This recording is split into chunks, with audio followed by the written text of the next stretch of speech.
The Sound Off Podcast. The show about podcast and broadcast. Starts now. Your career started just before the .com bubble burst. So normally I ask people on this show, I say, what's your first radio experience? But I'm going to do it differently with you. And I'm going to ask you, what was your first internet experience? Oh, God. My first internet experience?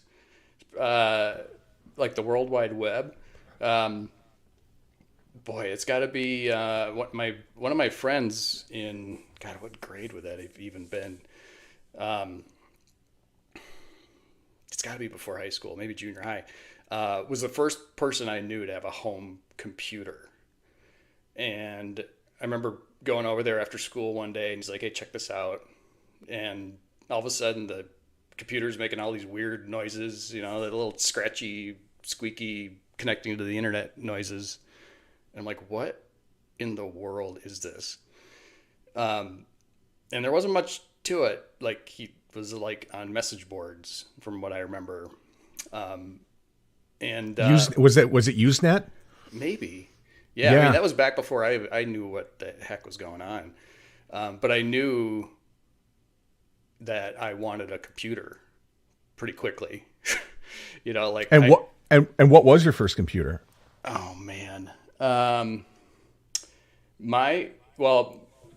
first home computer, the family computer, came home from school, or actually went to my dad's house. My parents were divorced, and went to my dad's house on a Friday, and he's like, check this out. And he had just bought this new home computer. My dad always was the tech guy. Like he's always the guy that had to have the first shot at the gadgets that are out there. He's still like that. And, you know, funny, I'm like that. I can't remember what it was, but it didn't do much. And we had AOL, which is pretty cool. And I remember my most vivid memory was the day that he came home with his newest gadget, the CD-ROM. Very exciting.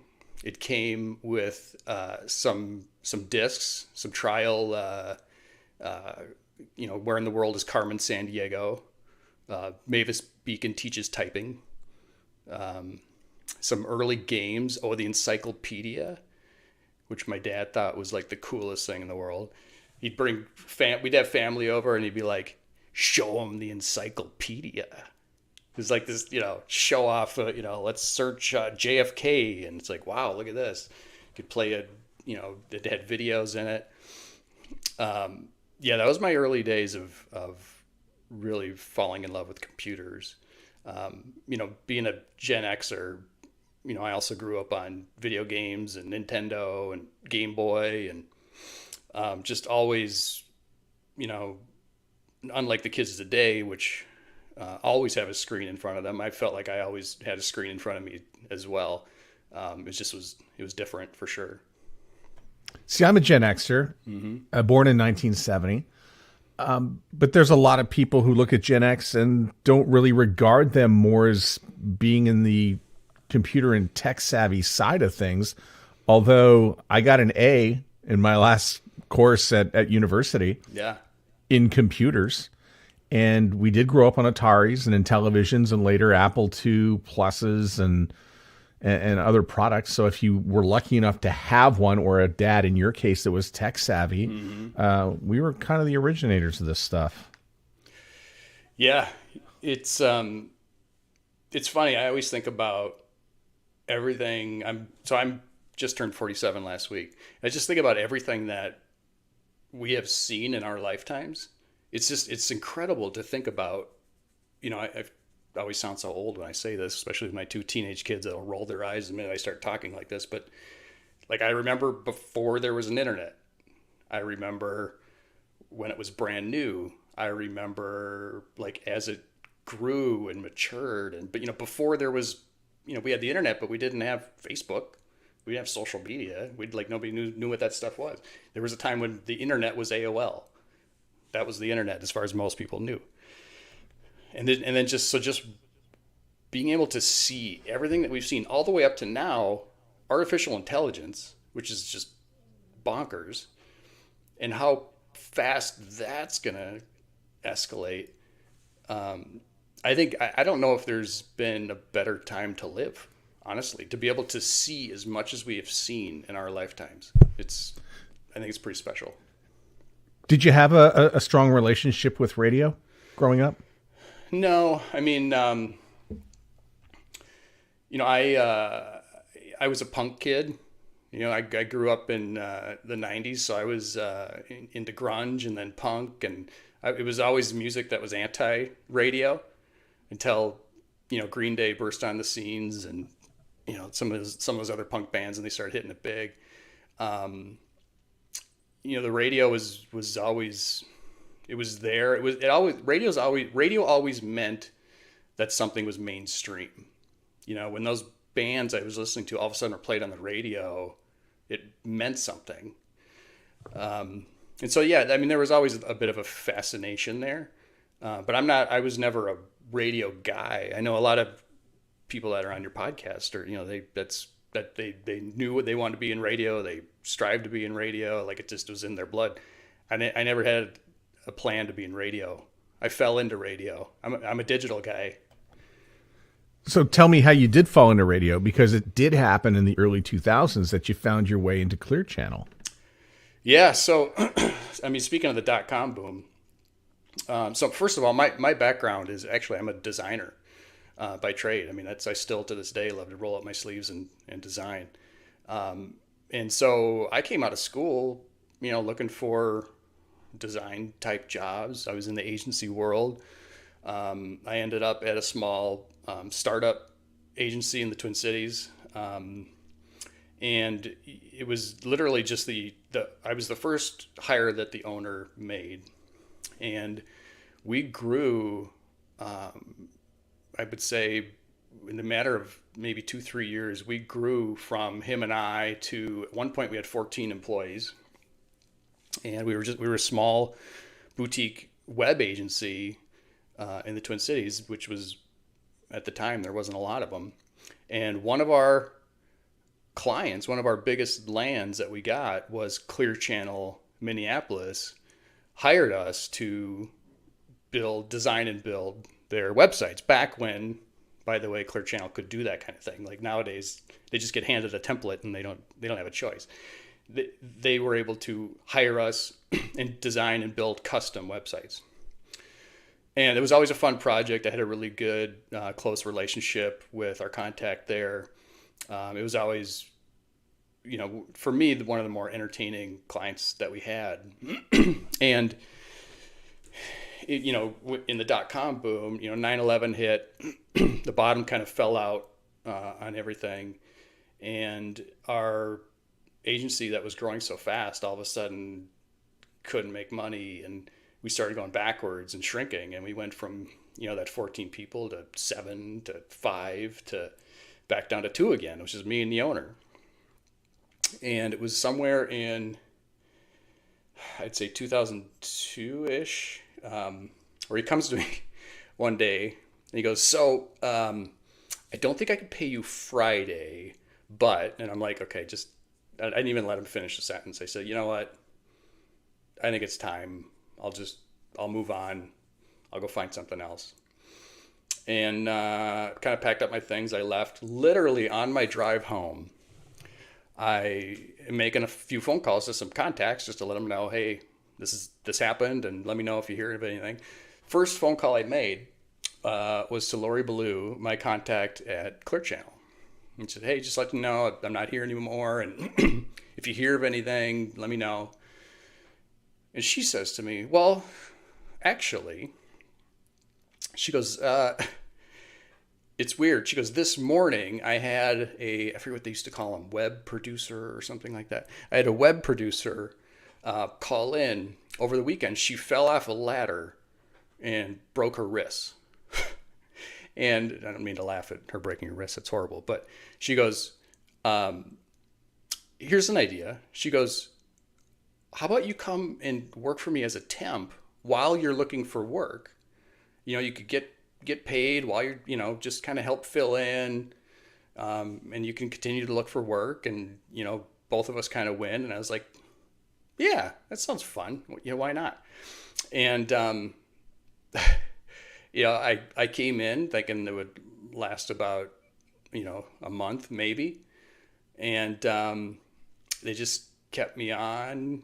And eventually they were coming to me, and I was having interviews and looking for my next thing. And next thing you know, they're coming to me asking if I would stay. And I was young, and I was like, what's the worst that can happen? I'll, give this thing a couple years and have some fun. I was having a blast working for the stations and getting to know them and everything that goes into it. And,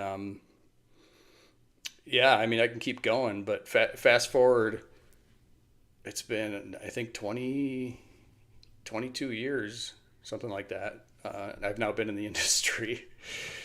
So there's a lot of in between in there, but. Oh, I know. I've got them all here listed at show prep. All of it. Oh, great. Great. Yeah, and not to do too much with Here Is Your Life and let's go back and do it all, but there are some interesting points I do want to hit. And that includes the one where you did the jump from Clear Channel, I believe, to Hubbard. Yep. So tell me about making that jump, because I think that's a pivotal one. What did you accomplish at Clear Channel that caught the attention of the people at Hubbard? Well, not to toot my own horn too much, but I that's what the show's for. I stood out. I'm a Minnesota boy. We have a hard time bragging.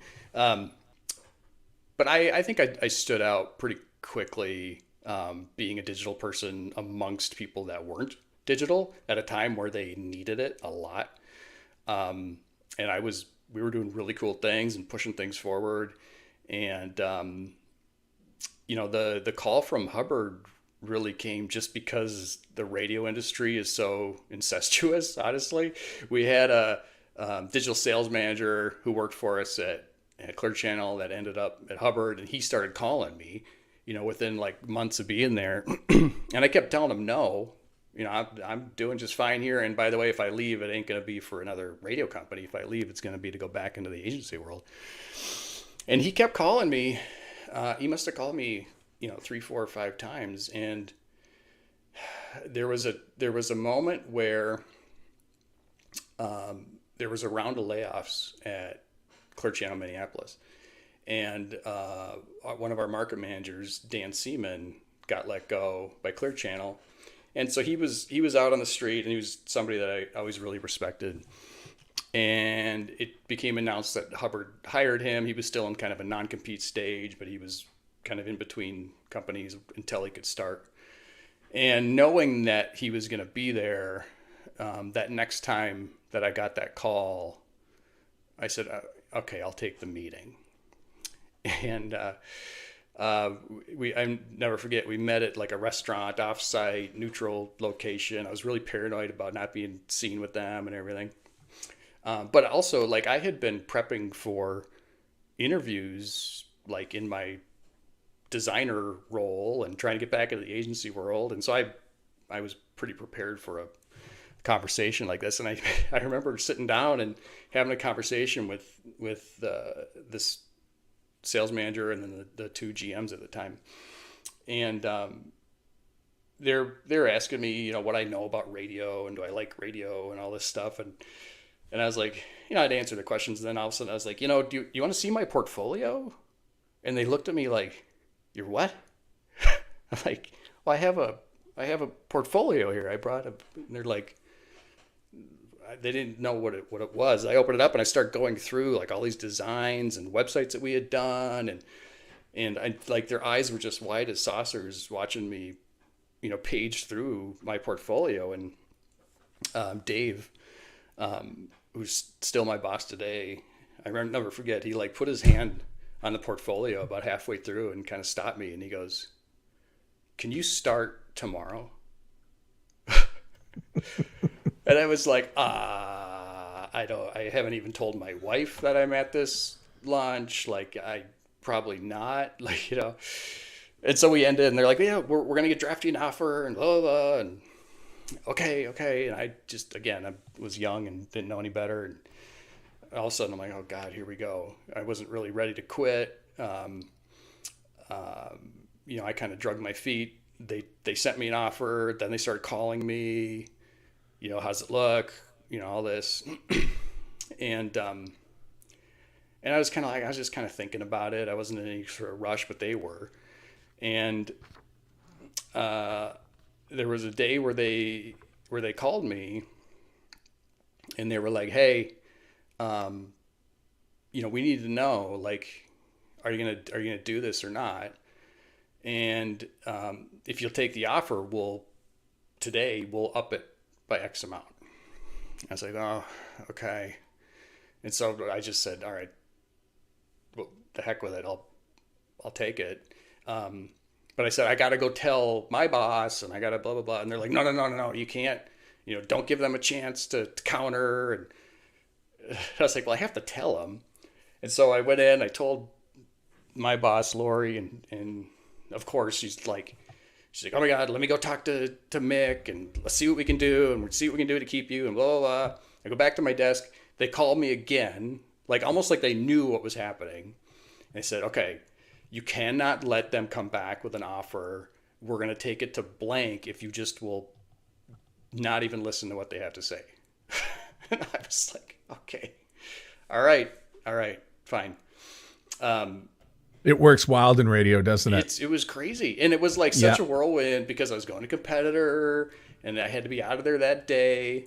Oh, you have to leave your cell phone.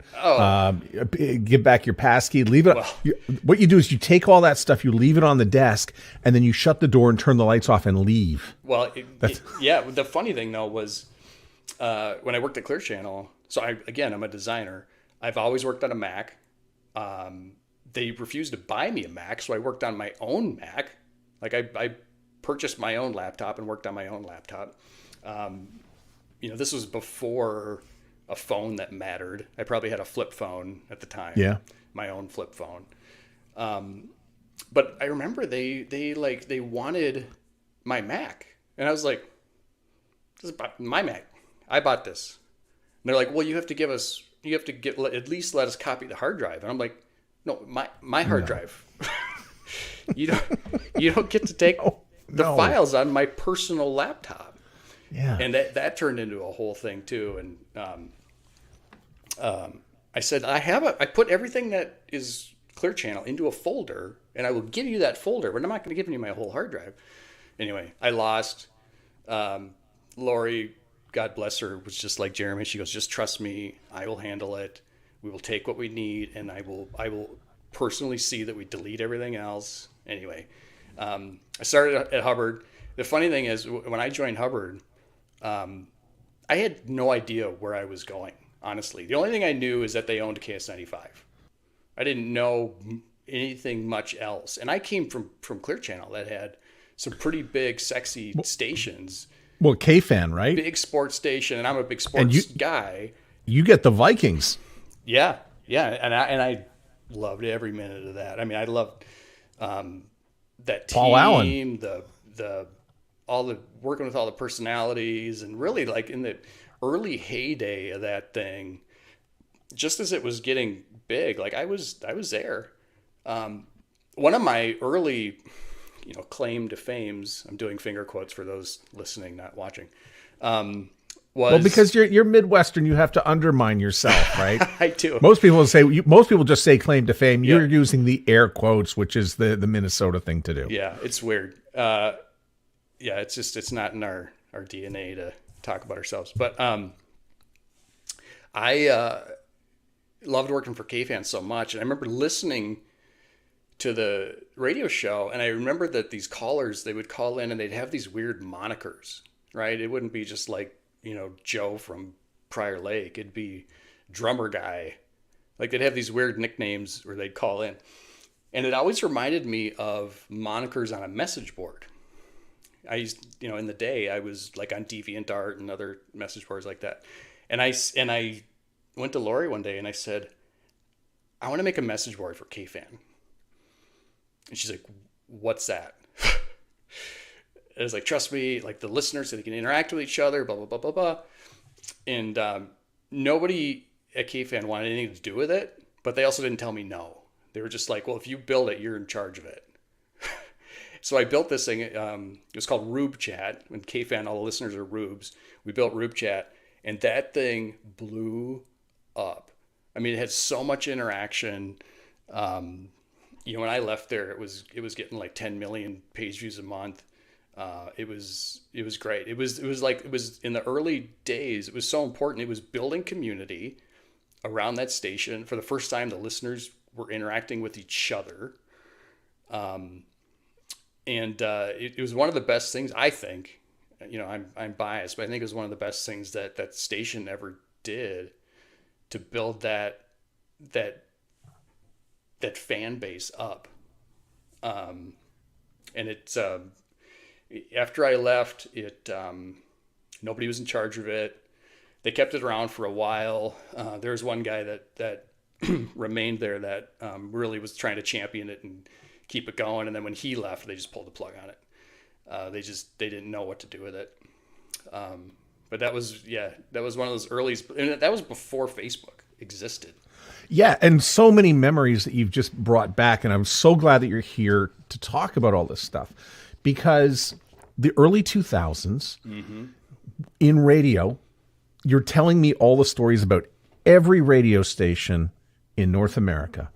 We don't know what to do with the internet. And then here comes, I think when you show and pull out the book and show designs, people are like, yes, this is what we want. How do we get that onto the internet? And then what they're really doing when they're interviewing you is they're like, we need you to help us make some money. So tell me a little bit about the money side of things. We're staying before social media, so before 2007-ish. Sure. And in that era, we've got websites. We've got some newsletters. You bring in a message board. What are the big drivers for revenue for digital in this period? Well, first of all, banner ads. Yeah, exactly. In those early days, like I was not the revenue guy. I was never there to make money. I was there to. Oh, yes, you were. I know. Long tail I was for sure, but yeah. I didn't think I was. I was there to build something, have an audience, like get our page views up, right? Get people to the website, get people to the message board. And yeah, it really, how did they monetize that? Mostly they didn't. That's the number one thing. And then secondly, display ads. Oh my God. We had, you remember like ad rails where we would just stack them, just boom, boom, boom, boom, boom, boom, boom, stacked up and down the right rail.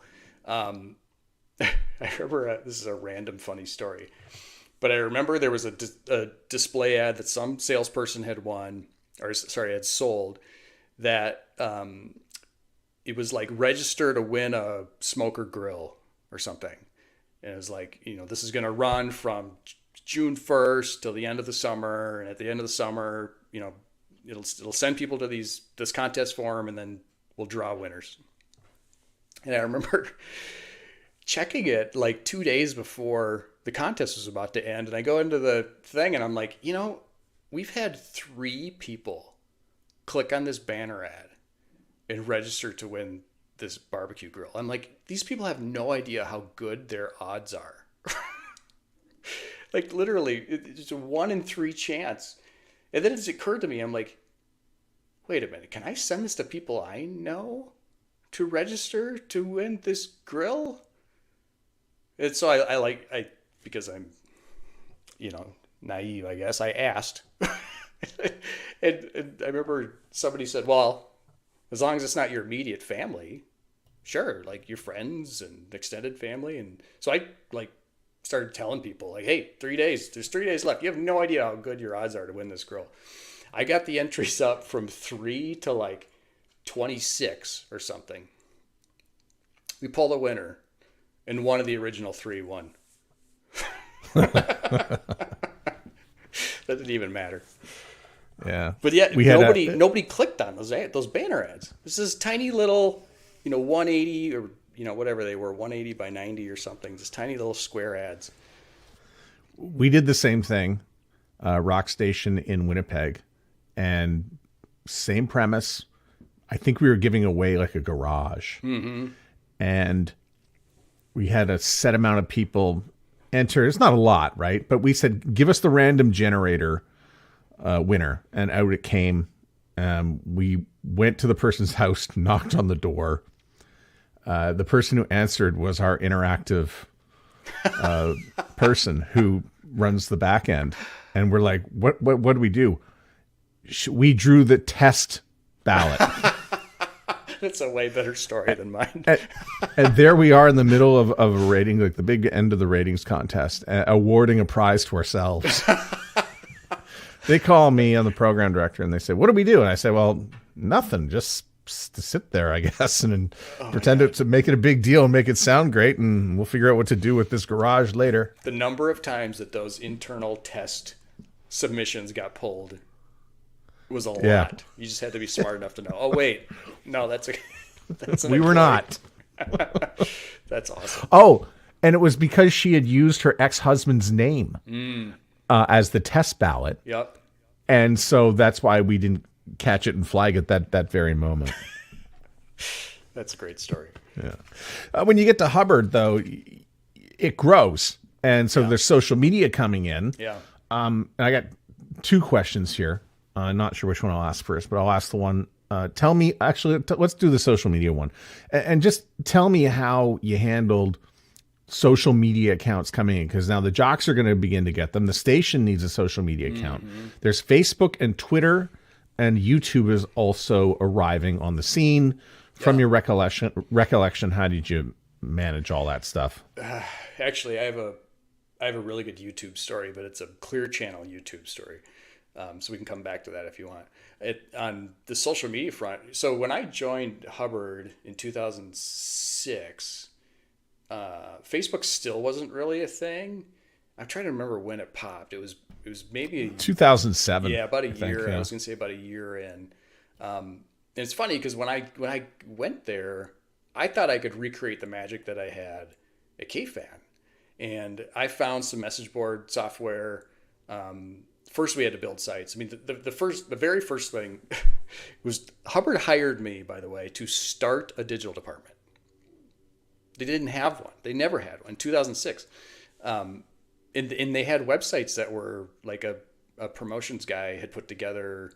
There was not a lot going on there at all, and they needed a lot of help. So that was the first thing we tackled, is we just need websites, period. And then I wanted to do the whole message board thing. 1500 AM was the new home of the Minnesota Twins.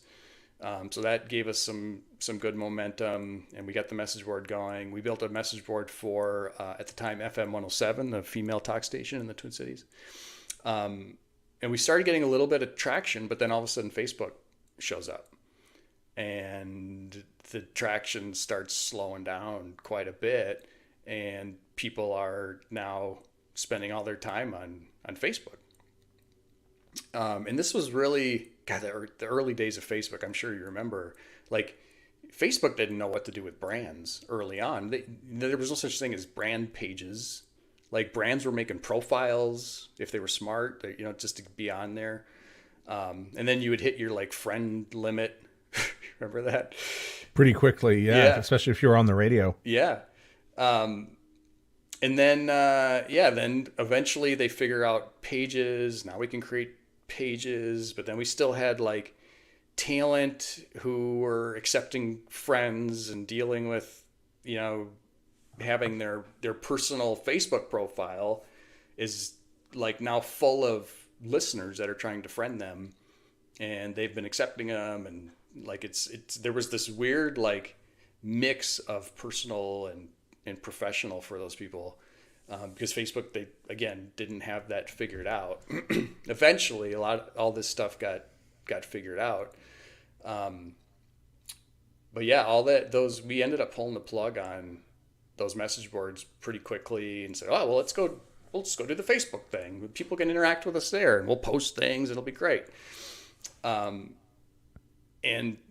yeah, I mean, those early days of Facebook it was free marketing. This was like before the algorithm really kicked in. Like, you would post and everybody who followed you would see it.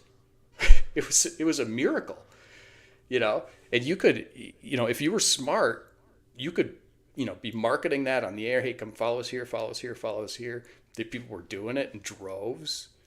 and you had this free funnel to communicate directly with your fans. I miss those days. You don't have that anymore, other than your traditional channels. You don't have that free digital megaphone to reach everybody who said, I want to hear from this thing. Right? Everything's dialed back, algorithmed. Oh, I mean, what 2, 3, 5% of actual messages actually reach people? Yeah. Yeah. And it's we all fell into the trap. Literally everybody fell Give into me that the trap. The classic. I don't know if you've seen the classic oatmeal cartoon. The guy that does the oatmeal, and it's basically the guy's like, hey, I built a website, and then it shows like people coming to the website, and then it's like the Facebook factory launches next door, and then it's like Facebook's like, no, actually send everybody here. It's going to be way easier for them to find you, and blah, blah, blah. And the guy's like, okay, fine. Everybody come follow me here. And then the next frame, it's like, it's all boarded up and everybody's inside there and his store is empty. That's basically has what happened. Everybody's spending all their time on those platforms. And I think they think they're following those things. Like if you don't know how algorithms work, you're like, well, I told it I want to hear from this station or this brand or whatever. They must not ever post because I never see anything, or they post very rarely because I never see it. Most common people don't really understand how throttled we are to be able to communicate with them. No, because they're being deceived by cat videos. Yeah, right. And it's gotten worse. Oh my God! I could do a whole podcast just ripping on Facebook, and the experience that it is today is so gross. I can't stand it. Yeah, we're on Facebook, but I don't think nothing boring, dull.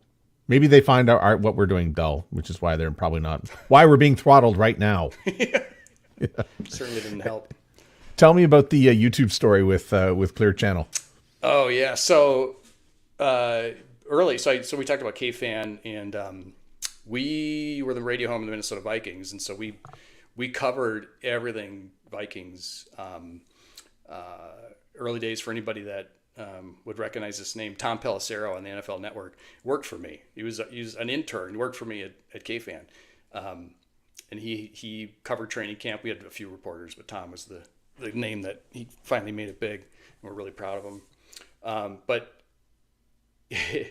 we had one year where Brad Childress was the new head coach of the Vikings, and I kind of liked him, the bald guy. Yeah, mustache. He was all right. Yeah, real nerdy guy. Yeah, and that was like the same year that YouTube was completely brand new. And going into training camp, I was sitting there going, what can we do with this? Like, you telling me that we can record videos and post them on this platform? And by the way, we can then take it and we can embed it on our site? I'm like, oh, we can just use this and like record videos. And so we made a big deal about it on the air. We had a whole page of like powered by YouTube and all this, or we were going to have videos from training camp. And we did. And we would go to training camp and we would film them practicing. Bunch of kids out there with, our cameras filming and practicing, and then we'd upload the videos to YouTube. Well, the Vikings caught wind of this, being the radio home of the Vikings. They, I think it was Brad Childress's kids are the ones who saw the videos, and then told him, and he went, "What's YouTube?" And then he told the Vikings staff, and then they called the station, and the station said, you got to stop doing that immediately. My reporter at the time, it wasn't Tom, it was a new reporter, got pulled in to like an office and said, you're taking all these down like tonight, all these videos. That whole story made it into a Sports Illustrated article, because Sports Illustrated was following Brad Childress in that first year in training camp. And there's a whole article about that story, about his kids calling him and saying, your practices are on YouTube. And him going, what's YouTube? And then they showed him, and he went, "Wait, everybody can see this?" Yes. Well, Yeah, that was pretty dumb, but we didn't know so any better. well, that's okay. I mean, the idea was stolen by Bill Belichick. Yeah, exactly. I don't know. Yeah. Tell me about at Hubbard, how you grew that thing to 15 full-time employees. Oh, yeah, I don't know where that number, you must have found that somewhere on, I don't know, my LinkedIn maybe. When I got hired there, like I said, they hired me to start a digital department. And for a while, it was just me and the guy who built their sites that came out of promotions. He was a self-taught developer, and we kind of, hacked things together and got things going, the two of us. Eventually, there was way too much for the two of us to do. Like, we needed an assistant for sales orders, and we, started growing that way. Eventually, I was able to add a designer because I needed to manage the department and couldn't do all the designs. And I built it like I would build an agency. I built it off of what I know, which is I need developers, I need designers, I need people that can manage projects. And we grew only to a certain point to what we needed to support the stations. But really what the catalyst for the real growth came in when we started making really good money off of social media and servicing agencies. We were the agency servicing clients on social media. And that was a funny thing that we stumbled into. And I'm sure other radio stations can tell you the same story of having clients, because we had a good following on social media. And when we posted, people saw it. And the clients would come to us and say, "You got to tell us how you do Facebook. Like, we need to do this. We don't know how. We don't know where to start." And we looked at each other and we're like, could we help them? Like, we're not really staffed to help them, but what if we were? Should we? And so we started going down the road of, well, let's try one client. What if we took one client on and helped them do their social? And then one turned into two, and two turned into three. And that's really how our department was really able to grow, because we had to service clients. And we got a big help at the time when Hubbard, by the way, when I joined Hubbard, we were 3 radio stations in the Twin Cities. That was Hubbard Radio, 3 radio stations. And then I forget what year it was. You probably have it somewhere. When Hubbard bought the stations from Bonneville, we overnight went from 3 stations to 27.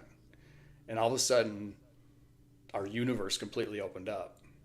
And we had other markets, right? We had other people we could talk to and collaborate with. And just as we were getting into social media management, Cincinnati was getting into social media management. And we were able to compare notes. And there was things that some ways that they were doing things, that we were doing things different, and we believed in the way we were doing them, but there was things that we learned from each other, and we grew that thing. And I'm trying to think, the agency, social media management, man, at one point, before I made the move to corporate, I want to say we had 30 some full-time social media management clients. On top of managing our own stations, we were managing these clients in the social media realm. And eventually that work, especially what grew out of Cincinnati, starting with social media management, turned into what today is our digital agency, 2060 Digital. They went from social media management to, I remember them really going hard on inbound marketing, and then getting into SEO and extended display, and that is a really big booming part of our company right now, is that digital agency. Yeah, and it's one of the things that when I heard about it, I was like, oh, not enough companies in Canada do this and really get their hands on. There's a couple, but it is nowhere near as active as what you were doing. And the stations come in Minneapolis, and then Seattle, Chicago, Cincinnati, Phoenix, St. Louis, West Palm Beach, and Washington. Yeah, good job. Just some of the places. Yeah. How did you? First of all, that's a lot of websites you now have to get involved with. Yeah. That's a lot of apps that need to be created. Yeah. And there's probably a lot of push and pull between how centralized or decentralized this should be. So I know that's 3 questions in one. You don't have to answer all 3. But yeah, no, this is where this is actually a really good pivot point of where everything kind of really started accelerating for me, is because when we went from those 3 radio stations in Minneapolis to all of a sudden we have other markets, and we start looking around and go, what are they doing? Like you said, they all got their own websites. Some of them had apps, some of them didn't. It was really early in the app days. And in that acquisition, which was an acquisition you don't normally see, where a company that had 3 stations acquired a company, or the bulk of a company, that was bigger than they were. Right? We brought in 27 or 24 more radio stations. So in that acquisition, the Hubbards are really smart to bring in the leadership from the Bonneville team. So we, that's when we got Drew Horowitz and Bruce Reese, and also Mark Preston, who was the head of digital for Bonneville, came over to Hubbard Radio. And Mark and I worked really close for the years that we were together. I always was hitting them with ideas and things I wanted to do. And, I'm one of those guys who's never satisfied, and I never think we're moving fast enough. And I'm always trying to push the envelope. And so him and we would interface a lot. But at the same time, I was in Minneapolis, and I was, I'm closer to the corporate leadership in Minneapolis, closer to the family. And so when the time came where some of that traditional, or that Bonneville leadership, Bruce retired, the Mark and his team eventually, that went away in Salt Lake. I stepped into the corporate role for the company. And in that time, I should say, it was actually before that time, as I was working with Mark, it was about how do we create some synergies around all these things. We've got, some of our sites are on WordPress, some of our sites were in Drupal. We had all this mishmash. Like I said, some had mobile apps, some didn't. And at the time, we really knew that we had to get our mobile apps figured out. We knew that this was going to be super important, and the first thing was we got to unify. We got to at least all agree on a platform. And with some companies that might be easy. With Hubbard, we're very much the markets get to drive their own ship, and we will try to point them in the right direction from corporate, but really the markets, kind of do what they do, and they go the direction they want to go. And so it wasn't as much a, hey, here's going to be your new mobile apps. It was a debate. It was, well, we've got these companies, there's these companies, let's see them all. And at that time, I was pushing hard I didn't like any of the companies. I thought they all were fine. Some of them sucked. Some of them were fine. But all of them it was just an app. It had nothing to do, it didn't match in any way, shape, or form with our stream players or our websites. It just was like an app in a box, and I hated it.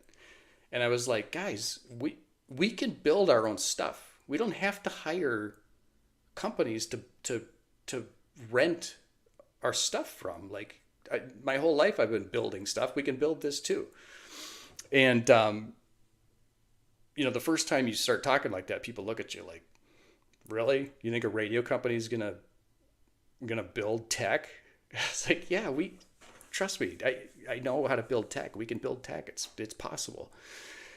And somehow, I kept saying it, and I kept saying it, and we took these pitches from all these companies, And then they allowed me to give my pitch. And I got everybody on a call, and I gave the internal pitch. I put a whole game plan together of here's what I want to do. I want to rebuild all of our stream players. I want to build the mobile apps off the stream players. I want to make sure we have login and registration because we need to have an account and know who our listeners are. Harvest their email. And at the time, I was really big on gamification. I knew that if we could gamify listening to the radio, we can drive behavior, right? We could, or at least I suspected we could. And by the way, that's what I knew about the radio. You know what, like what I said earlier about KFan and message boards, like I heard people calling and having these monikers and I went, oh, this is like a message board. We should have a message board. Well, the other part I knew about radio was we did contests all the time. People must like the contests because we do them all the time. And I can see what we're doing with them. We're trying to drive behavior, be caller 9, whatever. Like we're trying to get people to listen and then engage and be in, try to get that prize. And so I wanted to bring that to the stream players and gamify listening.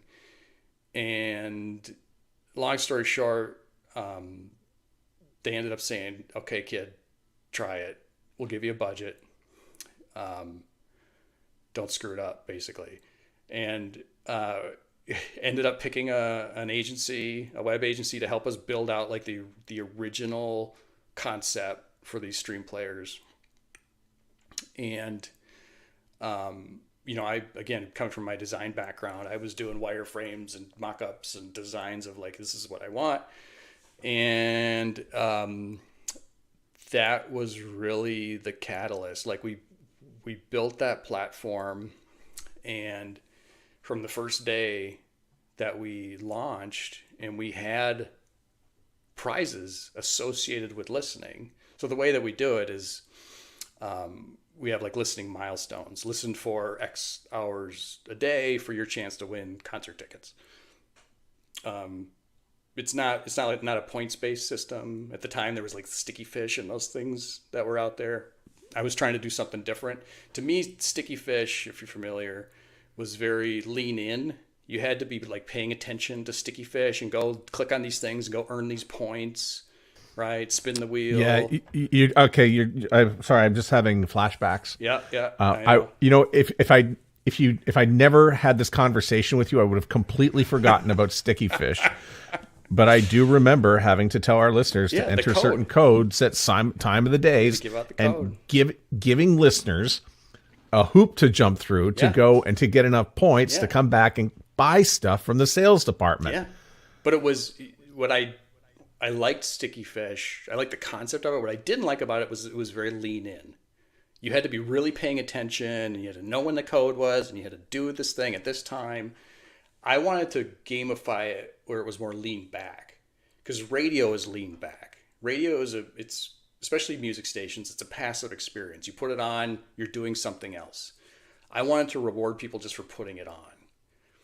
So it's more, ours is closer to like frequent flyer miles than anything. Like you're not earning miles, you're not spending, but we are rewarding you for the time you spent with us or spend with us. We're giving you a chance at these things.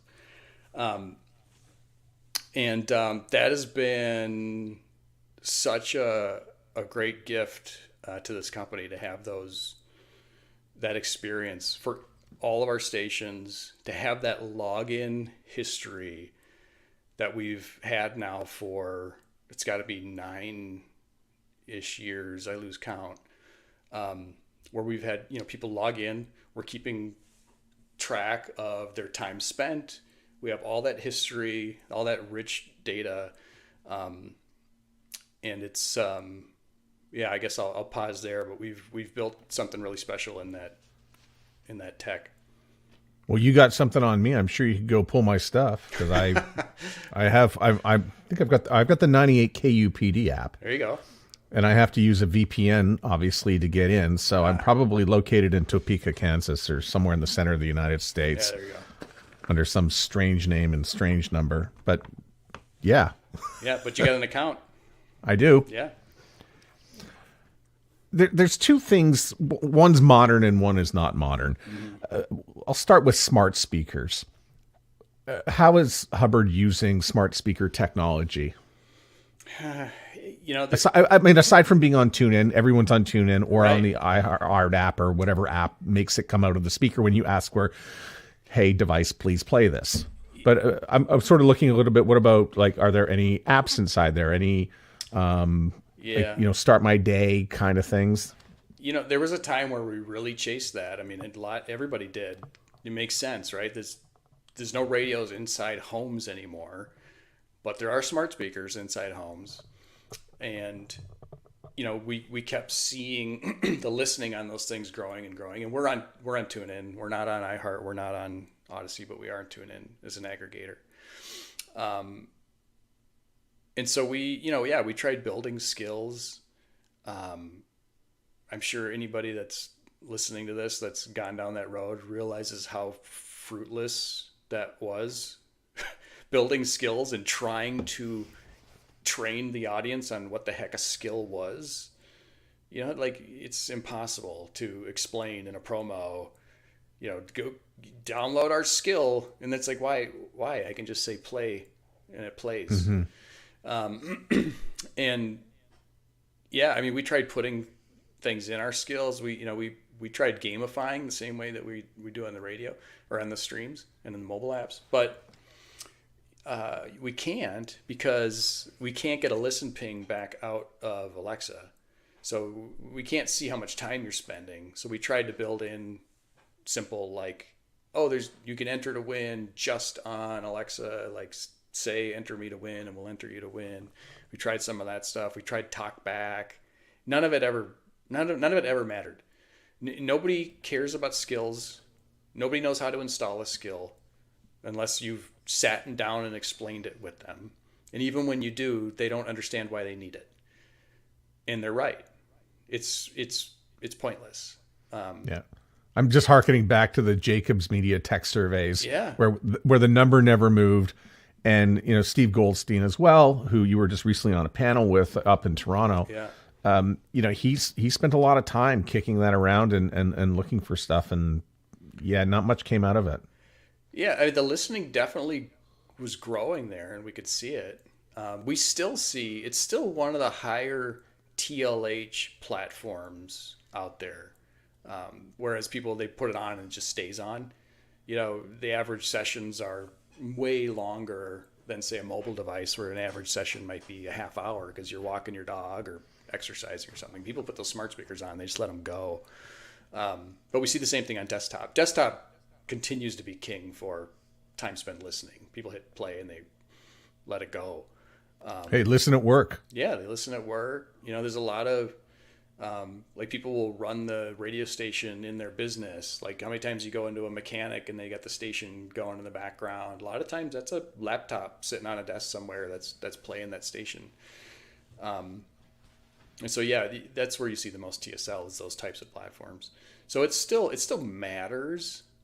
I there's not really anything for us to do. I don't feel like, at least, and again, this stuff changes with the wind and in digital. But as of today, there's nothing for us to chase there. We'll just make it available. And it is. There's nothing. I would love to innovate and create new ways and experiences, but there's nothing really for us to do there. As long as we're there, that's all that matters. There's way more interesting things for us to chase on mobile and desktop, and with artificial intelligence now, and heck, email newsletters, podcasts, video. And that's right. So podcast is the next one I wanted to touch on. It's not a new technology. Mm-hmm. It's been around since 2004. Maybe a radio station or two might have paid a little bit of attention to it. Probably the evolution of it is, let's put the morning show into a podcast and let people download it later. The catch-up radio, which still has value today. But I actually went back to 2016 to look at a podcast panel from the Conclave and what we were talking about. And people were actually saying, and I'm not sure who said this, but that, it'll be a great farm system for radio. That's totally the thought process. There's still people that think that. They still exist. Yeah. Yeah. So I mean, I think you and I would agree about the evolution of between podcast and radio.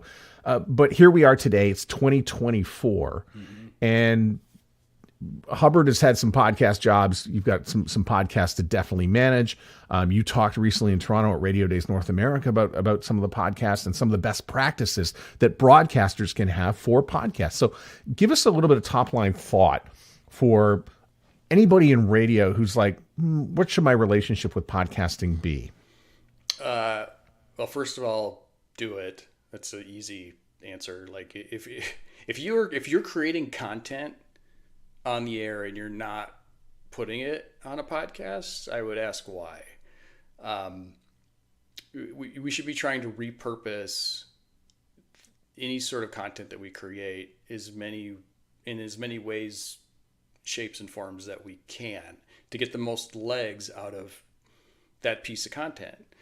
This podcast that we're doing here, we have the audio version. You're going to have a video version. That video version can extend to YouTube and TikTok and Facebook and Instagram, and think of all the people that you can reach because you're using all those platforms. When we do content on the air, yeah, we got big audiences, but that moment is fleeting. It's gone. If you're not listening live and we don't repurpose it anywhere, it's gone. And it's just, to me, it's just a no-brainer. And I think most people are there. I think most people have figured at least that part out. I think what we haven't figured out as an industry is the business side of it. Like, we know we need to put our content there, but we don't necessarily know how to connect it to our traditional business, right? We're still, we still have sellers out on the streets doing what they've always done, selling ratings and, telling the story about the show and the personalities and everything, but they're selling spots, and there's nothing wrong with that. We need to continue to do that. Absolutely. But we're putting all this content online and we're not telling that same story, right? It's the podcast tends to be, I think it's like this extra thing. Oh, we've got that cute other little podcast too. That maybe somebody will buy that someday, but we don't put it together in the conversation of it's the same show. It's the same show. It's the same audience. The audience is extended because some people have chosen to listen live. Some people have chosen to listen on demand. And I think that's the part I think as an industry we have to figure out is how do we connect the dots from a business model standpoint? Because we see the numbers, like the podcast side is growing. It's continuing to grow. We've got a lot of good morning shows, big time morning shows in our markets that people have, the cat's out of the bag. In the pandemic, they discovered on demand, and those podcasts are growing every day. And we got to figure out if the audience is going to shift. We got to figure out how to make our business model shift to accommodate that audience. Yeah, I find it a little. I cringe a little bit when people say that catch-up radio is really not an effective use of podcasts. But if you have a good morning show, take out the traffic and weather together and some of the other surveillance stuff and put the best bits into a nice collection and make it a listenable podcast. It doesn't necessarily take too long to do. Yeah. And it can sit there and be monetized over the course of a week. Yeah. Yeah, it's easy money. And 100%. one of the things you said to make it even easier money was put your mid-rolls in. You use dynamic audio insertion, dynamic ad insertion. Right. Put the mid-rolls in the necessary spots. You don't need to overkill people with too many ads. We're going to do that on the air anyway. But go ahead and put some mid-rolls in, and it becomes passive cash. Yeah. It just makes sense. I know Steve on that panel at Radio Days, he was trying to make the point of, these 3-hour-long morning shows, nobody's listening to a 3-hour-long podcast. And I disagree with him, honestly. And I told him that. I disagree with him because I see it. I see they do. I don't know if they're hitting play and listening for 3 hours. We'll never know that. But they're accessing it, and maybe they heard part of it on their drive in, and they wanted to. Oh, I heard half the interview. I want to hear the rest of it. So maybe they open up the podcast and they zip to where they need to hear it. Yeah. But yeah, I mean, it's not up to us to choose how people consume us. We just need to be everywhere that they can consume us. So I think continue to taking that content and putting it online. I do think there are some creative things you can do around slicing up the content, adding, benchmarks, benchmark episodes, extra content, bonus episodes, stuff like that, for sure. And we do a lot of that stuff. But don't stop publishing the actual show. The actual show is what's going to bring people in. And don't forget to make a nice graphic with it. Right in your graphic design wheelhouse, Jeremy. Right? You get an opportunity to make some nice graphics, and that's part of the dashboard in CarPlay. Make a nice graphic. And, audio people forget about that all the time. Of it's important to look nice too. You could sound great, but if you don't look nice, it looks pretty hokey. Like it matters. Like you said, CarPlay. I've got this beautiful CarPlay dashboard in my car, and if you've got some podcast art that an intern slapped together, 8 years ago, it doesn't look very professional. How and what do you think we need to do? This question, by the way, is evergreen because I asked it probably back in 2016 when I started this podcast. And there were frustrations between radio and digital, your department and the radio people, and how do we get more money out of the stuff you're doing and bring it into radio. But today, with Reels and Instagram and the fast-paced life, and now we've got a podcast in there as well, what do we need to do to narrow the gap between our sales departments and what we're doing in digital? Yeah, I mean, it's a loaded question. I look at all those. Go ahead. Is it download? Is it finding a metric like between downloads and impressions? Is it time spent listening? Is there anything that from the gamification that you've done that would be able to help? Well, again, it's a loaded question. What category are we talking about? Because you mentioned Instagram and Reels and TikTok, and what are we talking about? Are we talking about podcasts? Are we talking about website? I think we're talking about social. Like it's all. I think it's different. direct. Yeah. So because it's a question that now comes up in podcasting is how do we aggregate my YouTube? How do I aggregate all this stuff together? Or maybe you don't. Yeah, I mean it's. I just actually had a post on LinkedIn about this recently, where I was trying to tell the story about. I think sometimes it's important, especially for media companies, but really any brand, to take a step back and look at the entire universe of all the tools that we have, and what are we trying to accomplish with all these tools. Sometimes I feel like we're so busy and we're just throwing spaghetti at a wall to see what sticks, and we don't stop and go, why are we doing that? Why are we spending so much time trying to build an audience on TikTok, for example, or Instagram or whatever it is? At the end of the day, what's it going to do for us? And I think people can get confused. I think if you don't stop and map that out, it's easy to think about, oh, look, we need to, for our podcast, we need to cut up clips. We got to post everything to TikTok. Okay. So what happens when that's how people consume you? If they consume you on TikTok? And that has happened for a lot of podcasters. It can be a great thing for discovery. Like TikTok is, outside of YouTube, probably the best discovery engine out there. But if you're not getting them from TikTok to a place where you actually make money, like your podcast or your website or your email newsletter right? Things that you own and control. If you're not getting them out of TikTok, which is really hard to do, to get somebody who discovers you in one place and get them out of there to a place that you control is really hard to do. If you're not, and they just consume you on TikTok, you might be really happy about the view counts and the like counts and the comments and all that. But if you're not making money on it, what are you doing? You hope that it's building discovery. You hope that those people that see those clips are going, I really like this show. Maybe I'll listen to the whole thing.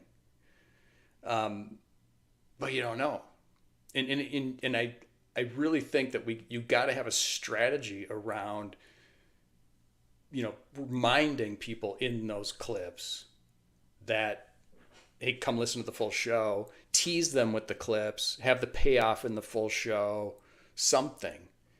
Get them to your newsletter. You got to get them into an area that you can control and you can monetize, because it happened to us with Facebook, right? They pulled the rug out from underneath us where it was the best promotion in the world. And then all of a sudden you would post and less than 2% of your audience would see it. What's stopping that from happening someday with TikTok? Right now it's great. You can reach new audiences and it's great, but it's not forever. I mean, look at what's going on with Google. All the media businesses that we got used to search. We took it for granted. Search will always be there. As long as we rank high in search, people will find us. And all of a sudden now we got AI generating search results and not producing links and sending people to websites. You can't build on rented ground. If there's anything that we've learned in the digital age, it better be that, is we can't build on rented ground. But that doesn't mean you can't use rented ground. You got to be there. You certainly want to use those things, but you got to use those things to lure people back to something that you own and you can control. And that's how your question about bridge the gap with sales, we got to get people to an environment that we can monetize. And we can monetize a podcast, and we can monetize a website, and we can monetize a newsletter, we can monetize a database, and not have to split it with YouTube, right? For example. That is also smart. So, and I actually did get to this space recently when I was thinking, oh, should I really be putting my podcast on YouTube? What's the point? Mm-hmm. And I've got some people who are like, well, maybe we should be building this up so that it makes you money. And I'm like, why can't we just look at this as a marketing opportunity to be doing this? So, and when I'm hearing you say this, that each one of these tools that's already in the bag, it's a marketing opportunity to get people to go to a place where you can monetize. I like it. Again, this stuff changes with the wind. Something new will come across, next week where we're like, oh my God, we got to be there. But how many times are we going to get burned? How many times are we going to get burned before we learn that we can't throw all of our eggs into a basket that somebody else owns? It doesn't mean don't use it. We got to be there. We got to get discovered. We got to use these engines to be discovered, but we got to lure those eyes and ears to places that we own, control, and monetize. So I was not going to ask this because it's come up a number of times, but now I'm compelled to ask it. And I want to know your thoughts on AI, given what you just said, that we've been trapped before, that it is a form of search. Mm-hmm. And so early thoughts on it and expectations for the next little while. I think I am equal parts, probably like everybody else, equal parts excited and scared of what it can bring for us. I think we've got this problem that we've had in this country, the world, for a while now, which is big tech monopolies that are really good at swallowing industries and not really caring what they take down in their quest for world championship. And I think AI, I think they're blinded by the power, and they're blinded by the money, and ultimately the race that they're having with each other to be the first and be the biggest and be the baddest in this space. And there's a lot of negative things that are happening for media right now with AI, with, you know, these companies scraping our content. You know, and then when you query ChatGPT about something, and it just is, you know, spitting out something that it learned off our websites. You know, I think most people are probably familiar with the New York Times lawsuit of OpenAI. That happened to all of us. That happened to the entire internet. Like they have grabbed every article out there and have ingested it. And there's a real copyright issue there. There's a real copyright issue when it comes to images, when it comes to video, like any content that's ever been created. Audio is next. It's already happening. Where they're going to ingest all this stuff, and then they can spit out and recreate anything. Now, on the flip side of it, there's some really exciting opportunities and things that we can take advantage of to build efficiencies and do things that we couldn't do before, because now you've got the power of this thing. But yeah, I worry about this size and scale and how fast it's going, and what it's going to do to our industry, especially like we're seeing with Google search results right now. I mean, we've got a big news station in Washington, D.C. that relies pretty heavily on search traffic. Is that WTOP? That's WTOP. The number one biller in America. Yeah. Big radio station for those who just don't know. Yeah, it's a huge radio station, and they've got a big, powerful website that matters to our bottom line. And if people aren't getting there because of search, we gotta flip our strategies a bit, and we got to figure out how do we get people into our ecosystem if they're not going to stumble into it through search. And they're not the only ones. It's pretty much any news type media company fell into this trap of just search will always be there. It'll always be there. It'll always drive us traffic until one day it doesn't. So I go back to controlling your universe. And, imagine if we would have spent the last 10 years building an email newsletter in a database rather than building SEO tactics and creating articles to drive people in through search. We'd be in a much better place today. And I'm not saying we as in we, I'm saying we as in our industry needs to start taking some of this stuff really seriously. And honestly, the funny thing is, it's back to the basics. It's back to a good website and a good email newsletter, right? And marketing, like we got to market our sites, and we got to build community and relationships with our listeners. And it's if we don't do that, I mean, AI is going to eat us for lunch. We have to have good relationships with our customers. Jeremy, thanks so much for doing this. It's been an absolute education to have sat down to have the longer conversation. We only got to do 10 minutes in Toronto, but I'm so glad we got to do this. And I have a feeling we're going to be doing it again because, like you said, so much changes. Oh my gosh, yeah. There's so much we didn't cover, and there's so much more yet to come. So yeah, this has been great. The Sound Off Podcast is written and hosted by Matt Kundle. Produced by Evan Serminski. Edited by Chloe Emo Lane. Social media by Aiden Glassy. Another great creation from the Sound Off Media Company. There's always more at soundoffpodcast.com.